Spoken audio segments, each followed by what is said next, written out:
Okay, good morning. Today I'm talking about the very basic part of the magnetism because this class is the topic of this class is spin tronics, and the magnetism is the very fundamental one to understand what is the spintronics and the underlying physics in a spintronic devices.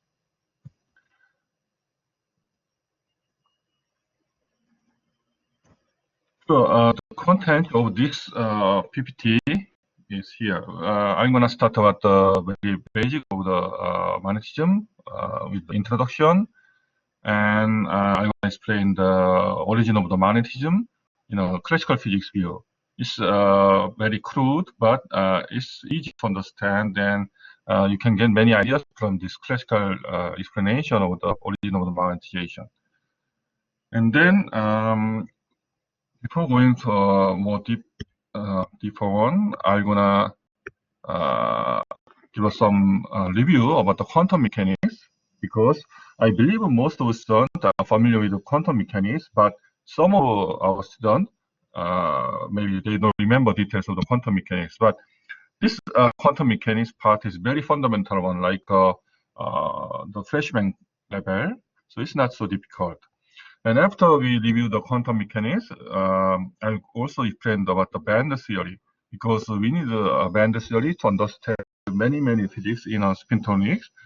But don't be afraid. This is a very simple version of the band theory. But I'm gonna explain what's the why the band theory is important to understand the magnetism, and also if you see some band structure in a paper or book, many cases students don't understand what they are saying. So I'm gonna try to understand the student. You can catch the meaning of the band diagram from your books or your papers. And then finally, I'm gonna explain the origin of the magnetism based on the quantum mechanics. So it's a little bit more difficult.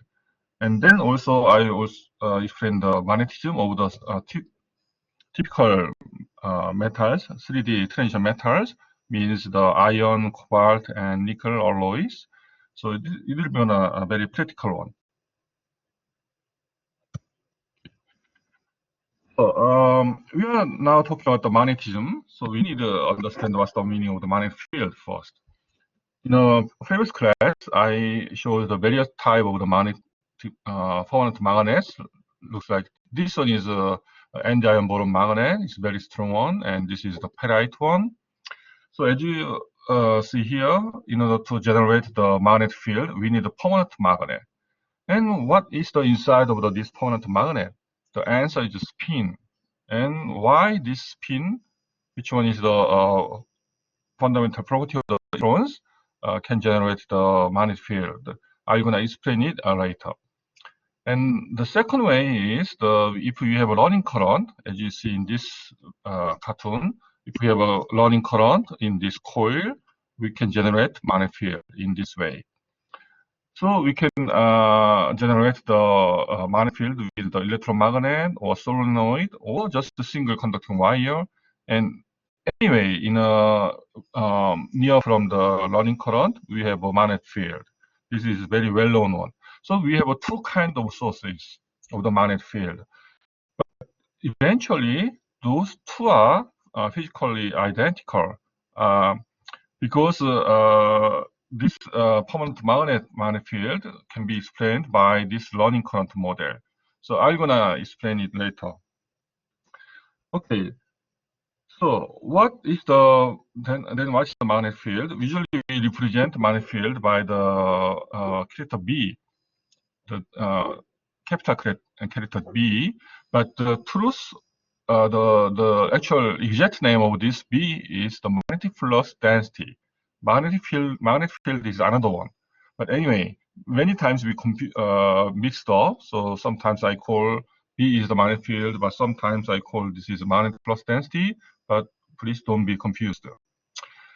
So if we have a charged particle Q, that the charge is Q, and they are moving velocity of V, and if we have a magnetic field in the direction of theta between the V, then this charged particle feel a force FB in this direction.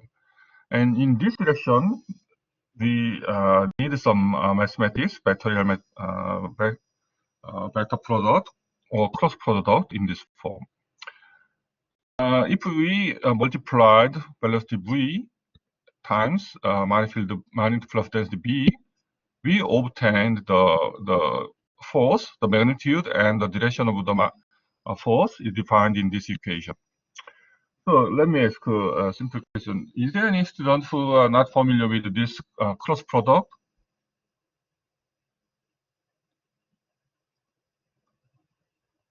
How about Victor, Leah? Are you okay with this cross product symbol?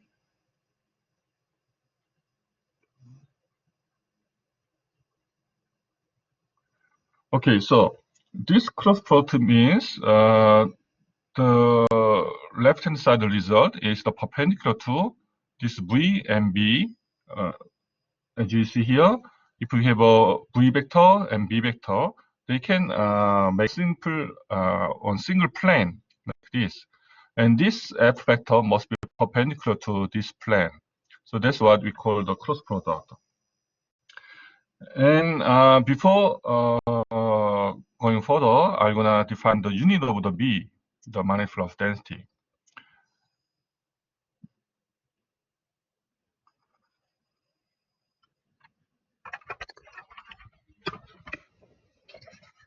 Just a moment.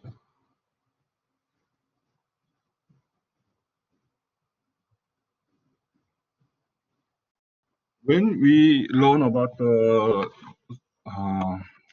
new physical quantity, we have to define the unit first. So here, in the left side, F is the force. So we have a unit of Newton in the left-hand side. And Q is the charge. So we have a Coulomb as a unit. And the V is the velocity. So it should be meter per sec. And here is we have a B here. So that means we have a unit for B is Newton divided by Coulomb and meter per sec. And if you multiply Coulomb with the if we divide the Coulomb by the sec, we obtain the angstrom, the ampere, and that is the definition of the magnetic flux density, and we call this is Tesla. I believe the students are familiar with the name of Tesla. Yeah, this Tesla came from the Nikola Tesla. And now it's very familiar with the name of the electric vehicles. But anyway, this Tesla is meaning of the unit of the magnetic flux density. And in 1 Tesla is actually very large field. If you have some experience of the magnetic field, you may understand how large it is. It is a really large one. Okay, anyway.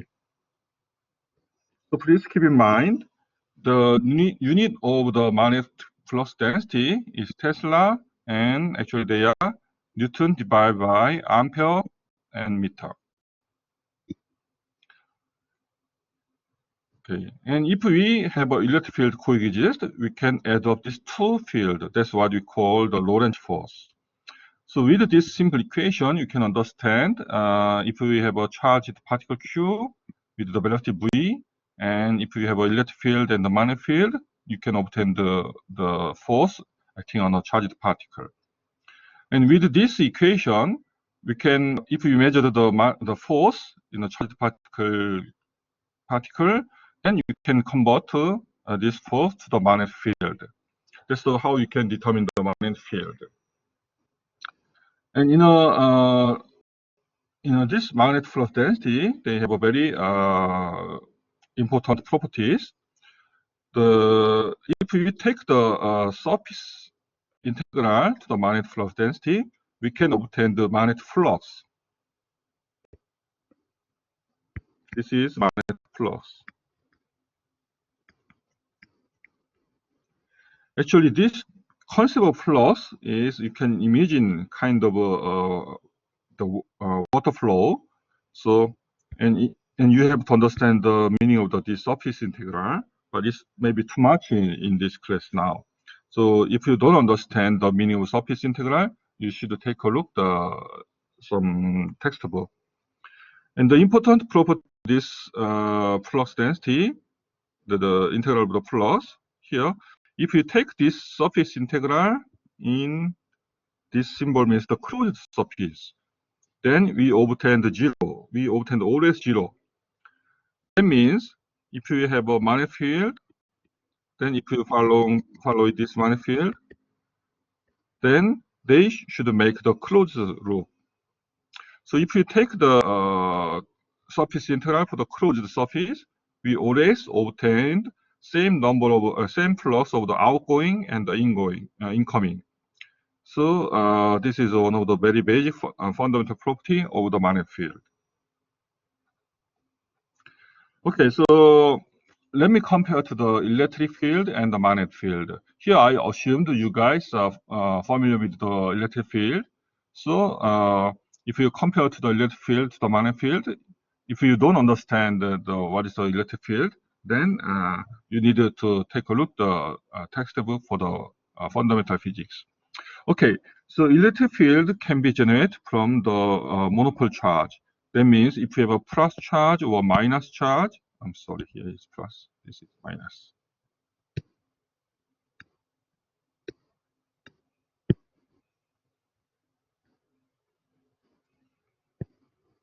Then we have a electric field in this way for the negative charge. And for the plus charge, positive charge, we have an electric field, something like this. And if we have two charged particles, one is plus and the other one is minus, they are formed called the dipole moment. And this dipole is determined by charge Q and distance vector D from here to here. That's what we call dipole. And for the charged particle, we have a very well-known physics law called the Ohm's law. Yeah. Here you guys are familiar with the Ohm's law in this way. But this is the macroscopic Ohm's law, while we call this is a microscopic Ohm's law. They are fundamentally same one. You can compare these two property easily, but this is not the electromagnetic class. So if you are not familiar with this, you can take a look the textbook for the electromagnetism. Anyway, depends on this conductivity. We can classify the materials by conductor and semiconductor and insulator and the superconductor. Yeah, and the details of this material property is far beyond of this class. So let me briefly, I want to just touch it. And okay, now let's focus on the magnetic field. In a magnetic field, we don't have monopoles. There's no magnetic monopoles. Yeah, that's very important point and different point compared to the electric charge. The magnetic field, magnetic one, is always they form the dipole. This is cartoon represents simple permanent magnet. Usually, we have and something like this. And maybe you heard about that. If you cut down this magnet to two parts, then we obtained two magnets, not the simple monopoles. If we cut down again, we are still have the dipoles. And finally, what you can obtain is electron spins. As you know, you cannot cut off the electron spins, so the very fundamental source of the magnetic field is always dipole. And also, compared to this electric charge, they are there are some charge flow called the current. The magnetic charge, there is no moving current in the classical way, but nowadays there is some kind of a moving part, so-called spin current. We're gonna learn this in almost end of this semester, and this is very important concept in modern spintronics.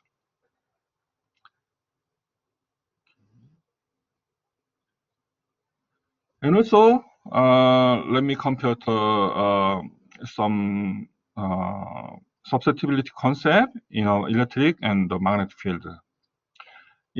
We can define the dipole moment density P as the function of the electric field and the susceptibility here. The susceptibility means this is kind of a response function of the material for the electric field.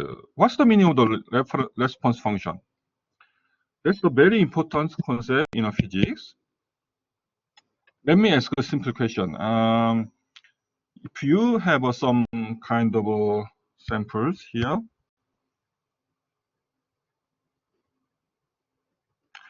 and if you irradiate some light, then you can obtain some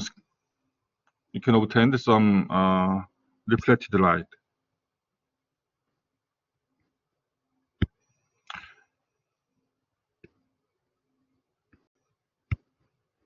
Then this reflected light, let's say,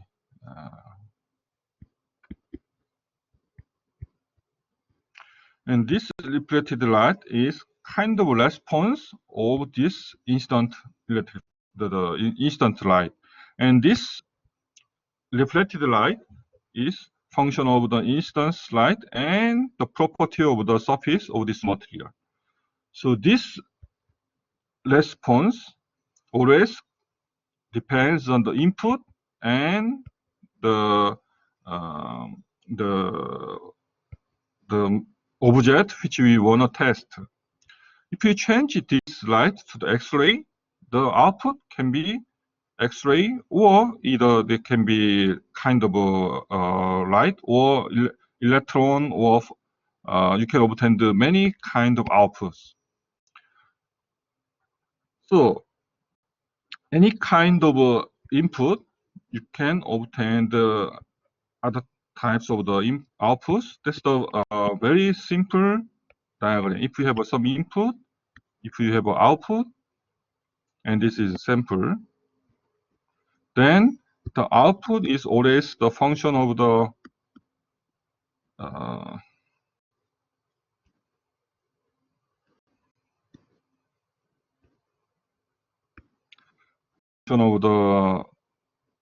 source, the samples, and maybe other function of the input. So in a very simple way, this output is linear to the input. We can simplify this relation in this way. The reflection light is usually can be explained with this simple model. The reflected light is proportional to the input light. And this one we call the response function of your sample for the light. Yeah. Let's go to the more simple example. If you have one drum, and if you have a stick, if you hit the drum with your stick, what you can obtain? You can obtain some sound, right? And the output sound should be proportional to the power of your hitting with this stick. And also the sound, the frequency or the characteristic of the sound is depends on the drum, the property of the drum. So you can also build up such kind of relation. And let's think about some kind of a string. If you have a string here, and if you give us some stress here, then they will vibrate. And depending on the situation, they can vibrate in this form, or sometimes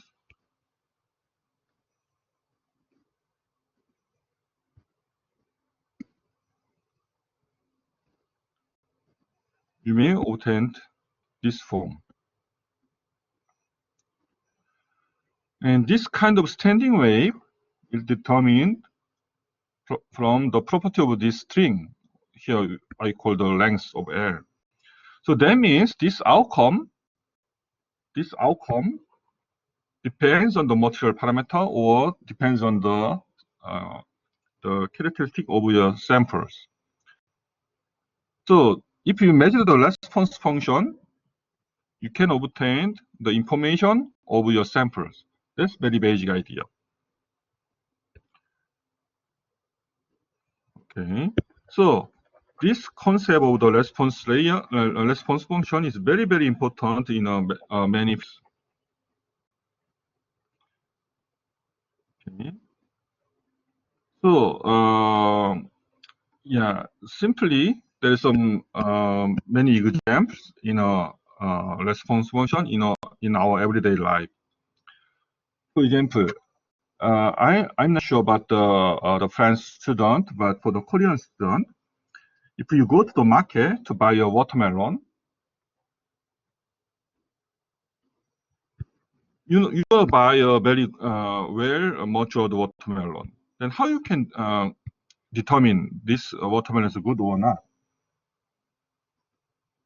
Yeah, usually, your mother may hit the watermelon, just very gently knock the watermelon and hear the sound. If the sound is very well-defined frequency, then we assume the watermelon is very good. But if the sound is very, has a very mixed frequency, we assume the watermelon quality is not so good. How you can know the quality of the watermelon from the sound? That's the meaning of the response function. If you have a very well-defined inside structure in a watermelon, let's say this is the, sorry.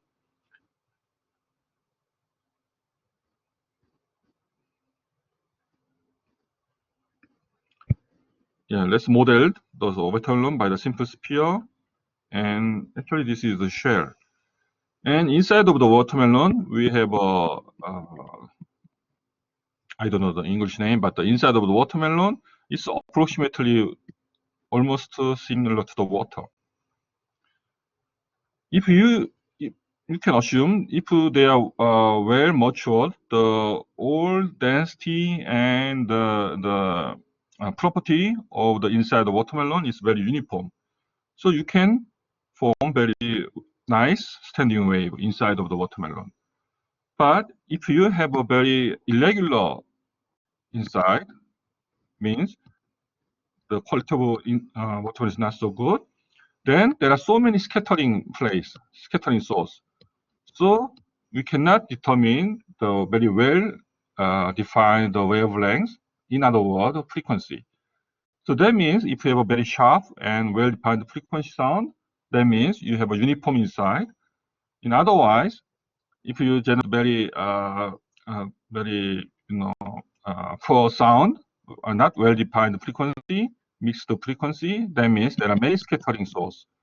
So you can simply obtain the information of the inside of your sample by applying some kind of mechanical shock.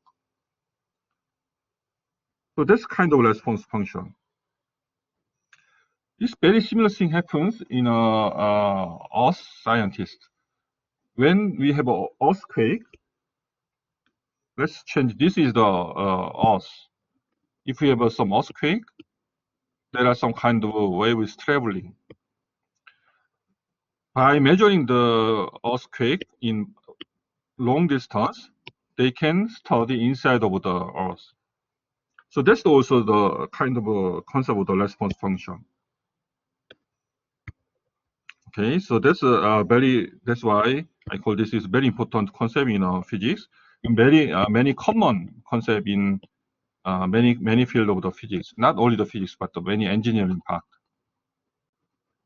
So in that sense, this susceptibility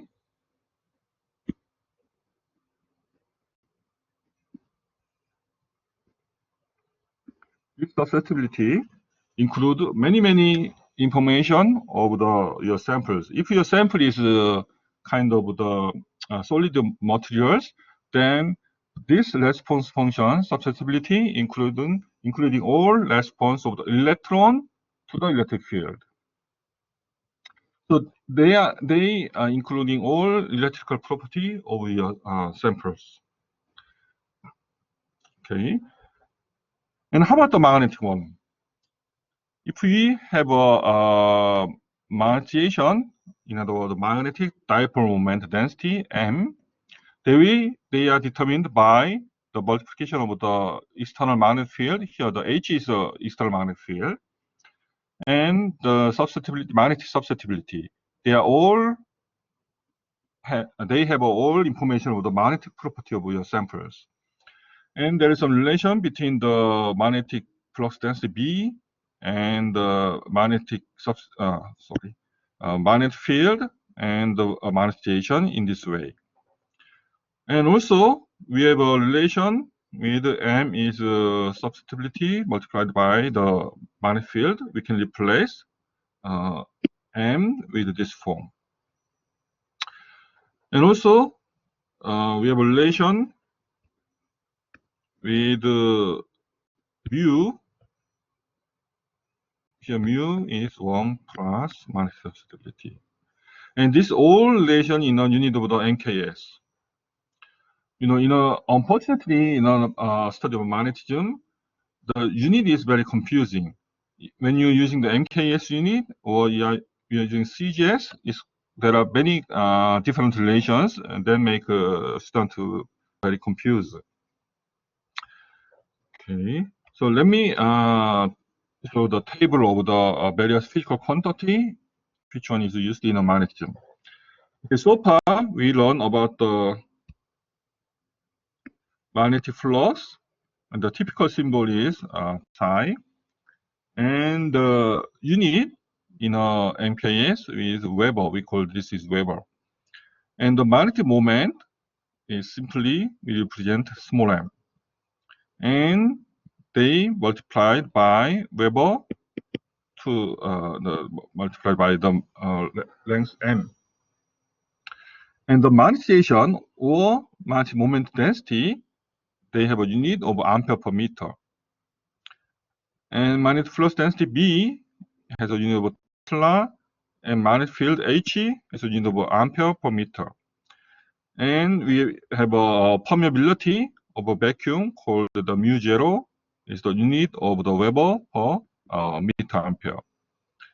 And I didn't explain the demagnetization factor, but this is a very important concept. I'm gonna explain it later. And they are unit of the there's no unit, but the quantity it should be 1. And in a CGS unit, there are many different units, but I'm gonna skip this part because I'm gonna using the MKS unit in my class. But in many papers and books, they are still using CGS unit. But using the MKS unit is the recommended by the international standard. So we try to use the MKS unit instead of the CGS unit. And there is some conversion factor. And so far, I'm very briefly explained the magnetic field and the magnetic flux density, but I didn't explain very details of this magnetic moment and magnetization and so on.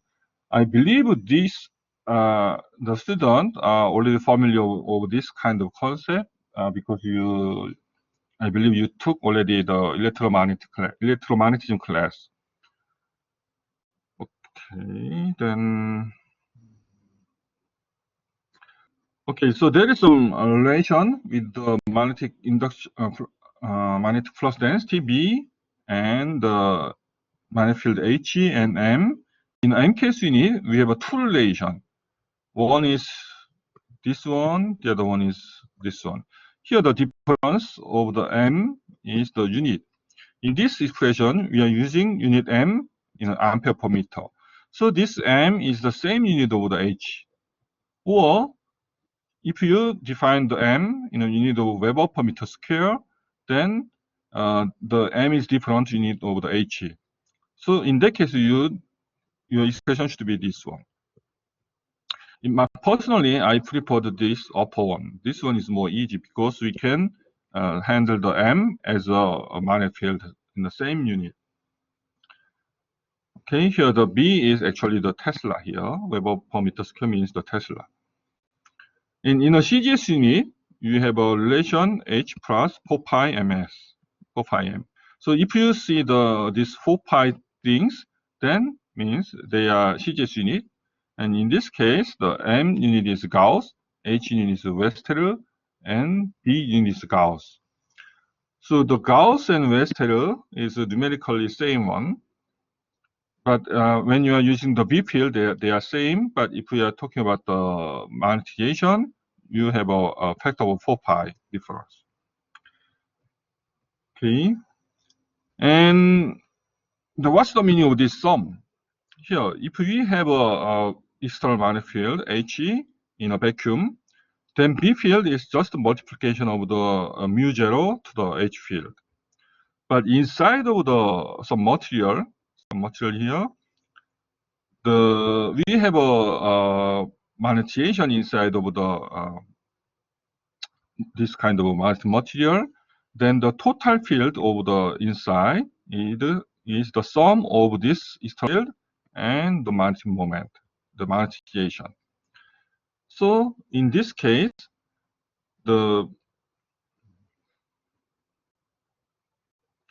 this is in other words mu h, and mu is much larger mu zero here in a ferromagnetic materials. So that means the inside magnetic field is much stronger than outside one. Okay. Okay, so far I explained many new physical quantity. Some students are already familiar, but some students may not. So I want to check your understanding in this point.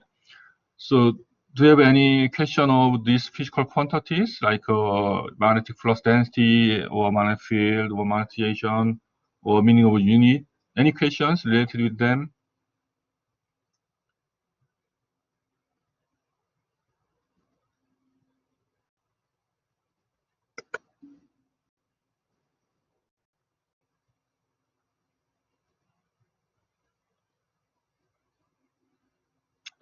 Oh, that is a good question.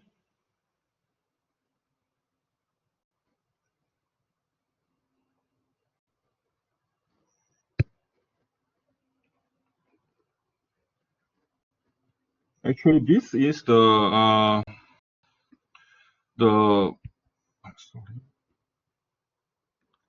outside magnetic field. Actually, there is nothing changed here. But because of this ferromagnetic material, you have a okay.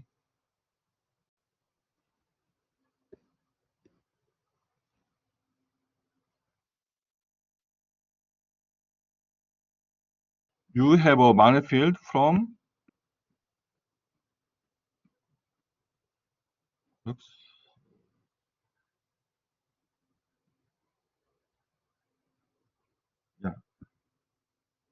magnetic field from this magnet. So you can imagine just a simple magnet, and there's a magnetic field. Okay, this result field is sum of these two one by this equation. So the B field, as you see here, the sum of these two. So there is nothing changing in H. they are just a straight line. But we have this part, so they generate some kind of contribution to the B. So that's why we have such kind of bending. Is it okay?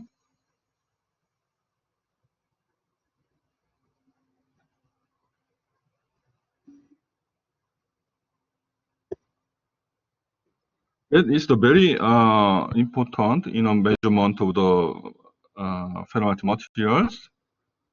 So just simply you can imagine H is not disturbed from this magnetic source. H is, if we apply the magnetic field from outside of the sample, this H is is just what you applied, but the B is disturbed by magnetic subset magnetic field. So, any other questions?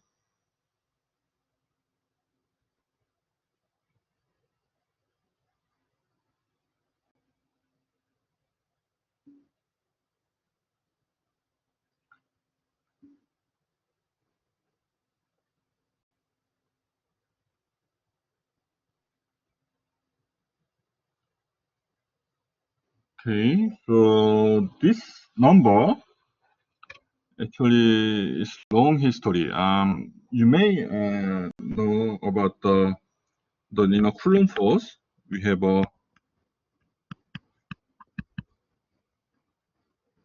in this form. So we have a profile. The reason is it's a very historical one, but somehow magnetism. How can I say? Yeah. Mm,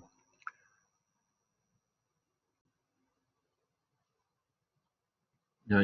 Actually, this is came from the details of the mathematics, from the Maxwell equations. So, yeah. Actually, physically, this is just number.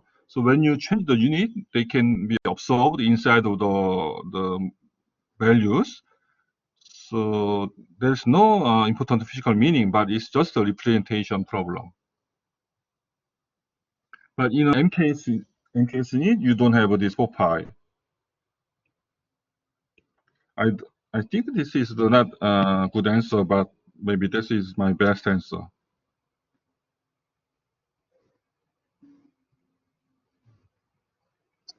Okay, so I'm gonna keep going my lecture, but if you have any question about this previous part of today's lecture, please don't hesitate to ask me, because this is very important concept. Okay, so let's recall the Maxwell's equation. This four fundamental equation is very, very important in electromagnetism and also in magnetism. For example, this Maxwell Faraday equation, we can generate the induced current. In a Maxwell Ampere equation, we can generate the magnetic field from the current. So these two equations are very important in a time-dependent magnetic field. But in a static case, this equation is getting much simpler. If we have some current, you can obtain the magnetic field. And also, there is no magnetic dipole. The meaning of this equation is there's no magnetic dipole, and this is the Ampere's law. So this is not the electromagnetic class, so I will not give details of the physical meaning of other equations, but let's focus on this equation, the Maxwell Ampere equation. That's the important one for us.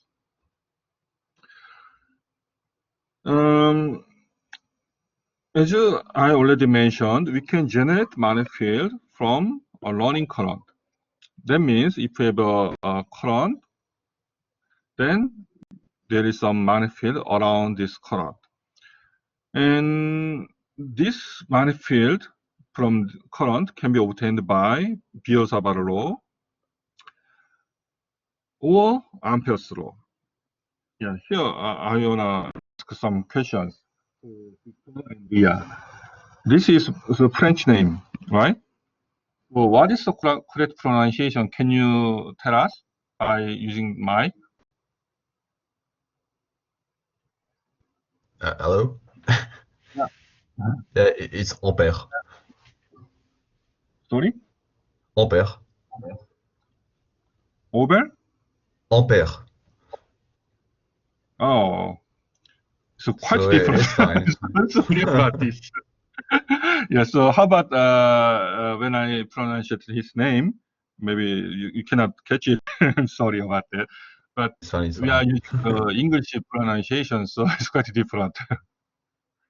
How about this guy, the Biosabar? Yeah, it's good, it's good. Say again? It's Bio Savar, but it's fine. It's the Biosabar. air at the end. Okay. Yeah, I'm sorry for other students. My pronunciation is so bad, but yeah, it's the limitation of Korean people. Okay, thank you for your correct pronunciation. Okay, anyway, so actually this Biot-Savart law and this Ampere's law are physically same on. It looks quite different, but we can show they are actually equivalent one. And Ampere's law is very simple for the if you have a simple system, but if you have a complex geometry, you should use this Biot-Savart law. And let me show the meaning. If you have a wire, current wire, and current I is flow from the bottom to the top direction, and if you think about just a simple, small element, the length of dl in this direction. And this dl is the very tiny vector in this direction. And if you are inting magnetic field in this point, here from this dl to this point, we have a r vector from here to here. And if you have an angle theta between this dl direction, the r, you need this theta because of this vector product. Then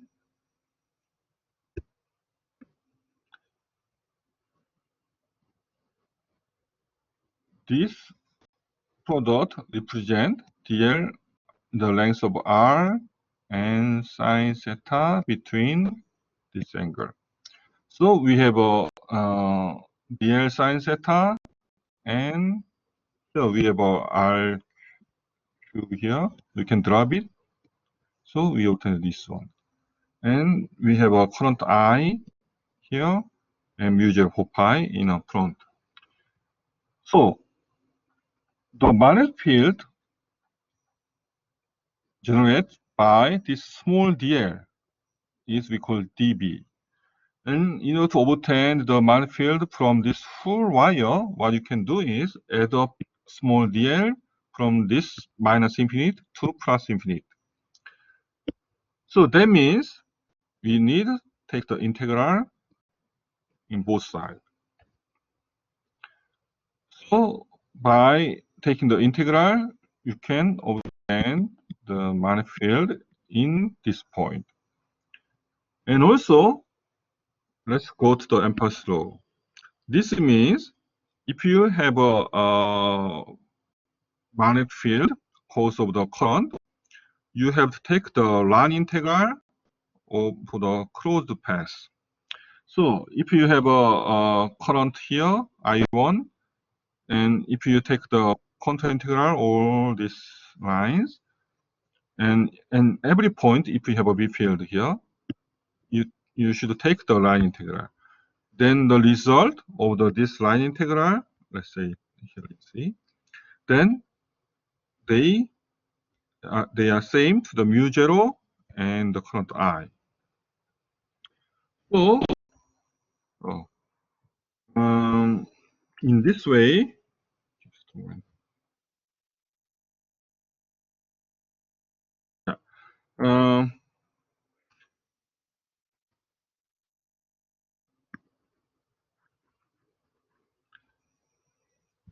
Okay, here.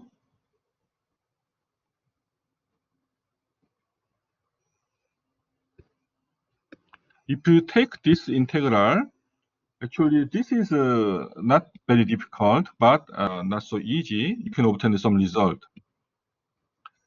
But you need such kind of integral, and it takes some time. But if you think about the Ampere's law here, same problem in the previous page. If you have a current here, and if you assume some loop with the radius of r, then by the symmetry, you can easily understand the B field of this circle are magnitude the same. So if you call this Ampere's law, you can take this line integral very easily because the B field is always same. I mean the B dot dl are always same. They are always parallel. So you don't need to consider the inner product. They are just multiplication. And this B field is constant, so you can take out to the outside of the integrals. And this is nothing else but the circumstance of this circle. So you can obtain easily 2 pi r. So you can obtain, and can be filled is in this form. Okay, here there's one point you should remember. This mu zero is the permeability of the vacuum, and we have this relation, and this H field is magnetic field is unit of the ampere per meter. I'm gonna show this back again. Yeah, here magnetic field is unit of ampere per meter.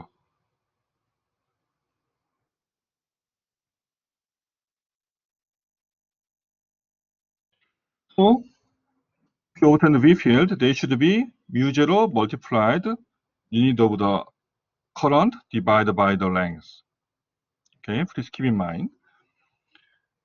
Okay, here is a simple question. If you have some plate instead of this long wire,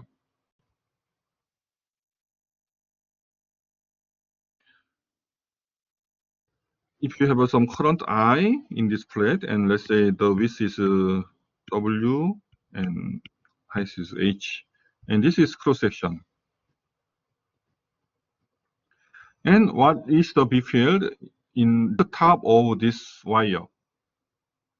If you assume W is much larger than H. This is very practical example in experiment. If you have a wire with magnetic with the thin films, and if you're passing the current, we need a magnetic field just outside of this film in many cases. So let's take this integral. If your current is coming out, the direction of the magnetization is something like this. I can using the different color. Okay. And this line integral consists by 4 different parts. Part 1, part 2, 3, 4. So the part 1, let's say B1, multiply dl means here, from here to here, this is W. And the second part is B2 multiplied H. And this B3 part, let's say this is B1, they should be same to the B1 in a magnitude, but only the difference is the direction. But here the DL direction is also different, so they are always they are same to this one, so we can multiply 2. And this part is the same to here. So if you assume this relation, we can simply ignore this part. So we can obtain this relation, and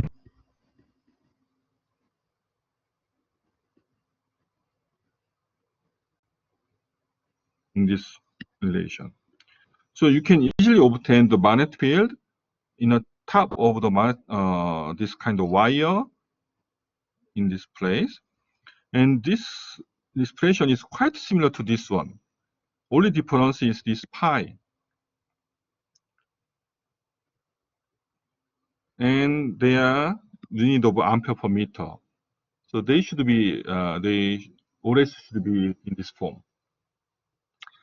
And for the student who is working on this spintronics related topic, this kind of expression is very important. You can easily predict the magnetic field with the current in a wire, such kind of a wire made by thin films. Okay. So there is one more example in a solenoid case. Actually, this solenoid is very fundamental circuit element in circuit theory, and also there are many applications in a real world, everyday life, like a solenoid valve, which one is widely used inside of many machines. And solenoid is actually you can think about just a simple single rings. If you have a ring and the current, you can imagine such kind of a distribution of V field. And solenoid is nothing else but combine these small rings together for many rings. And by the superposition, you can easily imagine the inside the magnetic field is very parallel to the axis of this solenoid, while the outside the magnetic field is cancelled out each other. So in a limited case, you can easily imagine if this is the cross section of the solenoid, the magnetic field inside of the solenoid is very uniform, and outside there's no magnetic field. But the reality is, you can go back to this graph. This is a very good example of the solenoid. This is actually not simple animation. This is a result of the calculation. And this line represents magnetic flux density. And as you see here, magnetic flux inside of solenoid is very parallel. And outside is much weaker than inside. So you can assume the magnetic field outside of the solenoid is 0, and inside one is constant. So let's think about this Ampere's law again.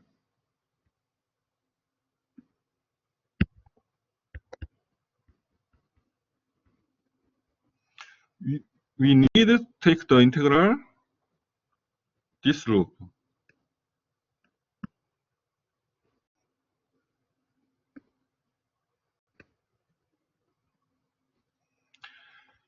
So we can divide this integral by 4 different parts, from A to B, B to C, C to D, D to A here. And in this case, here the magnetic field is parallel to DL. So we obtained this one. But this direction and this direction, inside of the solenoid, magnetic field is this direction, but DL is perpendicular to magnetic field. So we have a 0 here. And also, outside, there's no magnetic field. So this is 0. And they are same to this direction. So only the remaining part is from A to B. And here B field is constant. So the result of this integral is B multiplied by L. And here, the right-hand side must be mu0 and the current. But in Ampere's law, the current means the total current inside of these loops. So we should count down the number of turns of this coil. So here, small n is the total number of turns divided by the length of the solenoid. So this is the N, and the length is L. And if this length is small l, then the total number of current inside of this integral path is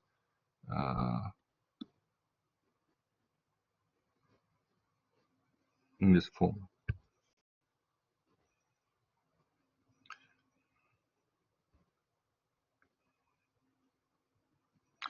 So this is the small n. Okay, so we obtain this form. So if you drop the L in both sides, you can drop this small l.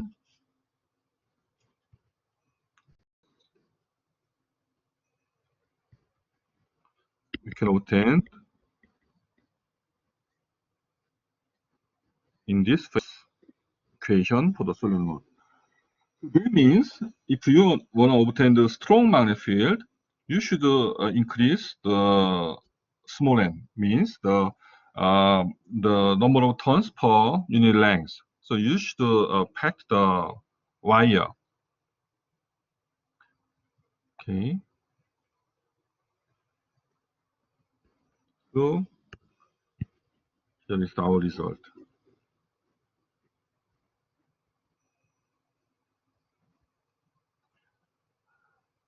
Okay. So this is the very first part of this PPT, and the next one is the types of the magnetic materials. When I explain about the electric field, we classify the materials in the sense of the electric property. One is conductor and inductor and superconductor and so on. And in a magnetic sense, we can divide material. We can classify the magnetic material in these 5 types. And most important thing is ferromagnetic one for us. And dia and para is necessary to understand the ferromagnetism, and also they are important in some times. And ferri and antiferro is the kind of subset of the ferromagnetic materials. So I'm going to explain the diamagnetism very briefly, and then explain the paramagnetism. After that, I'm going to explain ferromagnetism in a classical point of view. And also, I can simply touch the ferri and the antiferromagnetism also.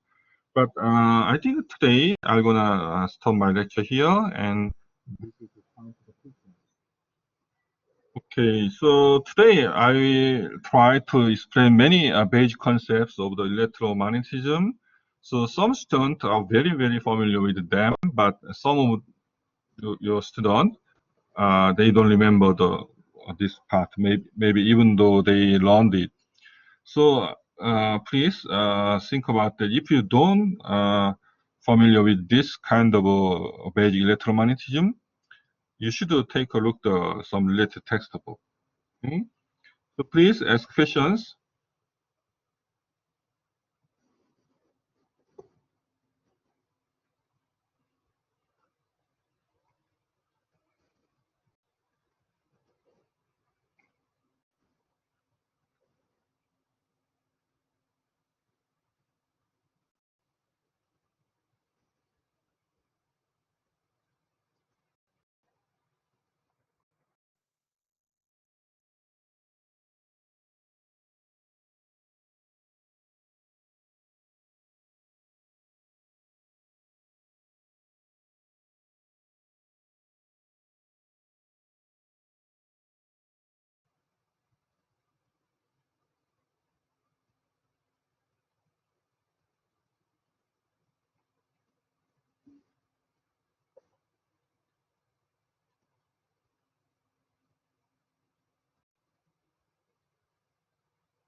That is very important question, Victor.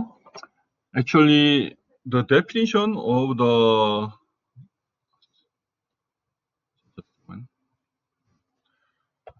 ferromagnetic material means if you have a finite magnetization without external magnetic field, that is what you call ferromagnetism. most of material, there's no magnetization without external magnetic field, but in a ferromagnetic material, they are quite unique. They have a magnetization without external magnetic field. That's what we call spontaneous magnetization. We don't need any external things.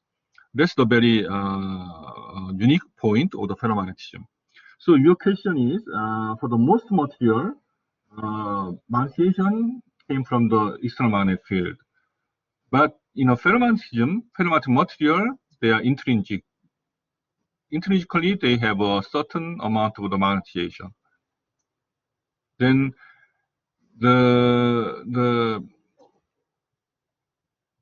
okay, so let me see. Here is the explanation.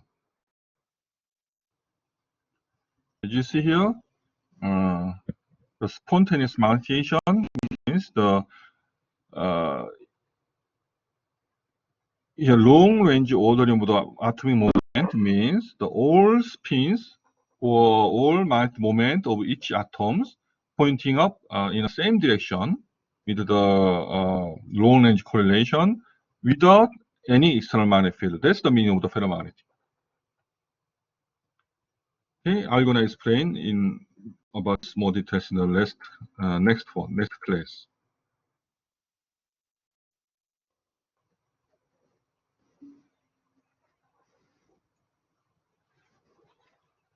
Okay, so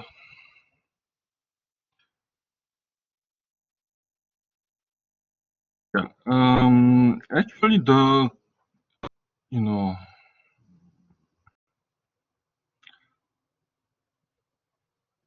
as I already mentioned, Gauss CGS unit is unique for the magnetic moment density or magnetic flux density, but Western is for the magnetic field. So when you take up this relation, if you think about the B field, they are represented by the Gauss. But for the H field, they are represented by the Western, and M is just a moment, confusing. Oh yeah. M is Gauss again. So they are when you represent B field or H field, sometimes people using the Western and Gauss mixed up, but if you think about more carefully, the Western is the represent only H field, and Gauss is for the magnetic flux density or magnetization. So they are look same, but as you see here, you have to multiply 4 pi to the m to convert B. So when you represent M and B with the same Gauss, you need the conversion factor 4 pi. But in this sense, if you compare to M to the ampere per meter, MKS unit, you can add up M to H without conversion. So it's very complicated, I'm sorry, but anyway, you should keep in mind the difference. But in practically, many people use it just mixed up. So maybe it's gonna okay, but personally, I don't distinguish them.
Okay, that is very good question.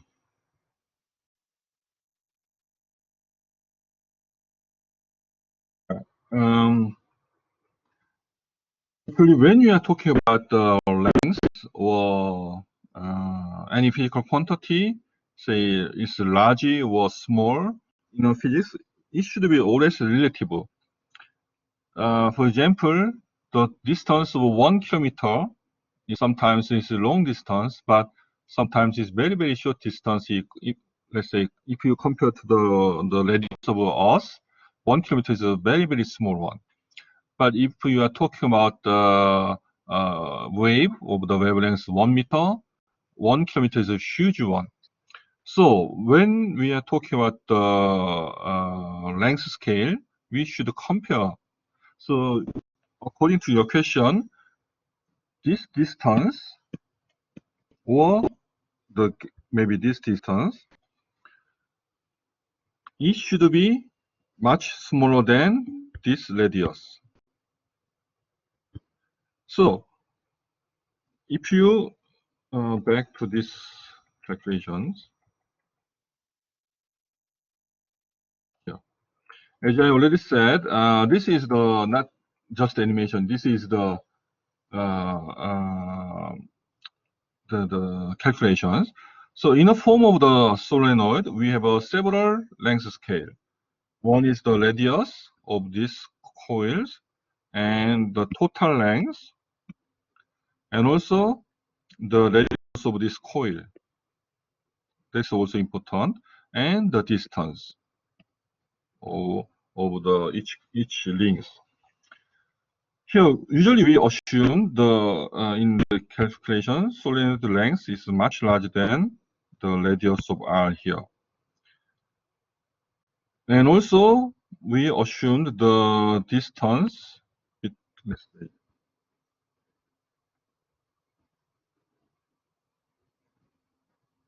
maybe we can go this way.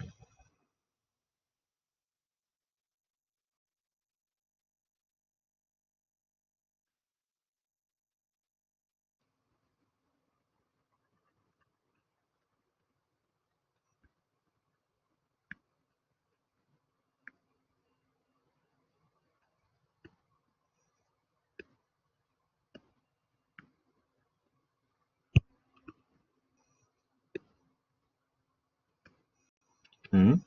So we have a length of the total length of the solenoid L, and this radius, let's say R, and this distance is D, and maybe the radius of coil is small r.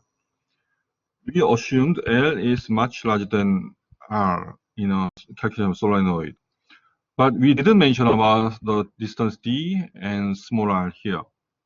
But in many cases, we assume D is small, the 2R means the closed packing of the radius. But if you have a different relation, overall behavior is not quite changed, but the magnetic field in near this part will be strongly disturbed, and there's some kind of leak magnetic field. So it requires huge number of numerical calculation to obtain the correct result, but you can easily imagine if you violate this kind of assumption, your result getting worse and worse. But yeah, your questions?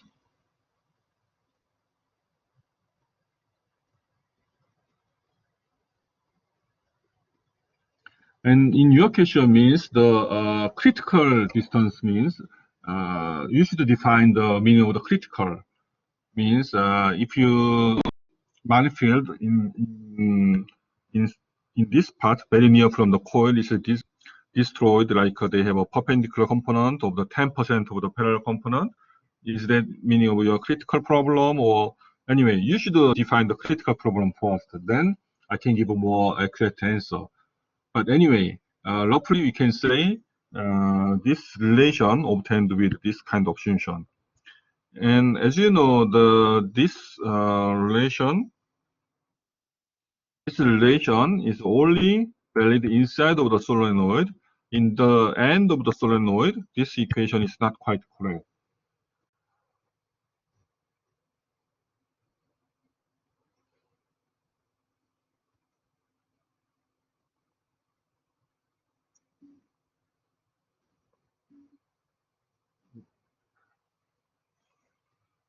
So if you want to obtain the very, very uniform solenoid, the magnetic field, you should make a large and long solenoid, but practically that's not easy.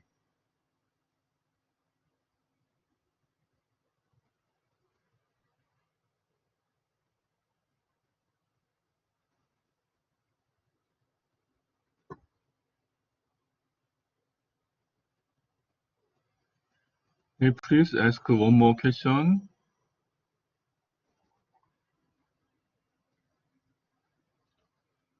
Yeah, I know who didn't ask any questions, so please.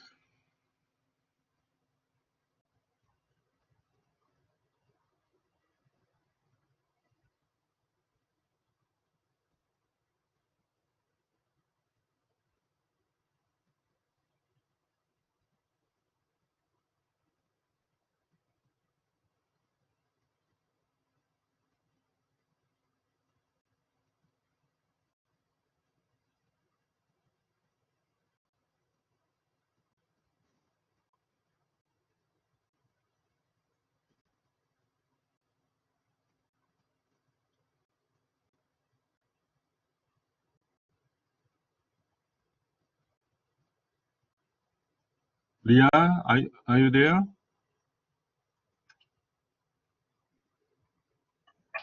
Yes. Yeah, please ask any questions. Okay. So maybe should I write it? Maybe? Sure, sure. What?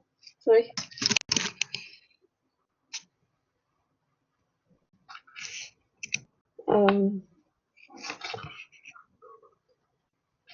Yeah. My question is it possible to calculate B even though R is not bigger than R?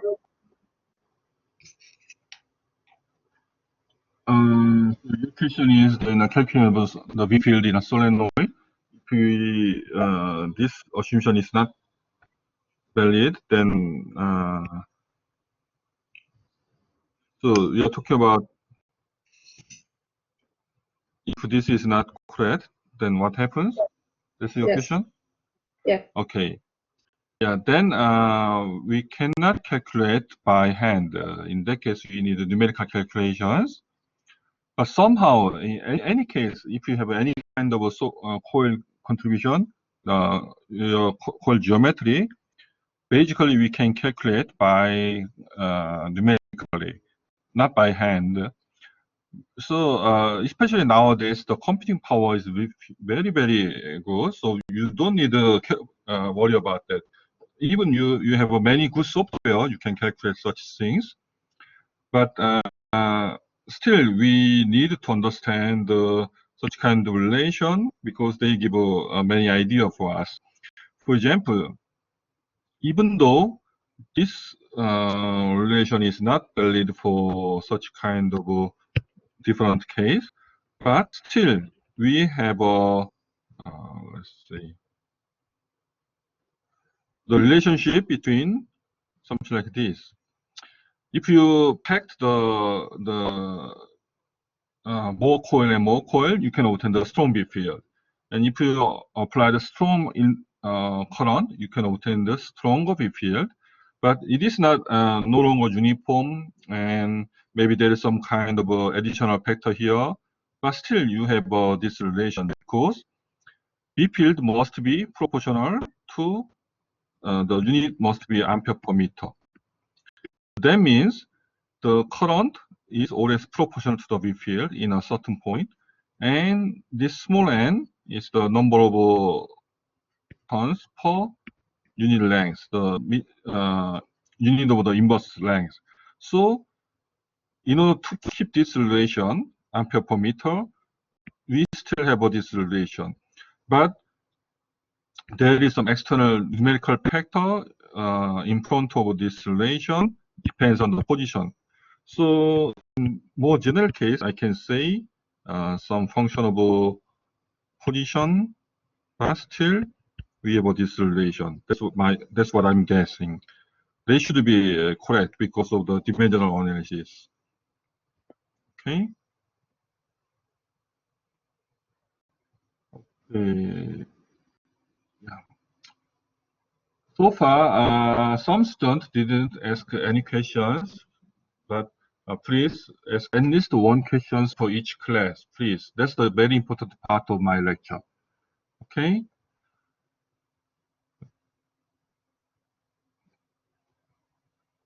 Okay, now time's up. So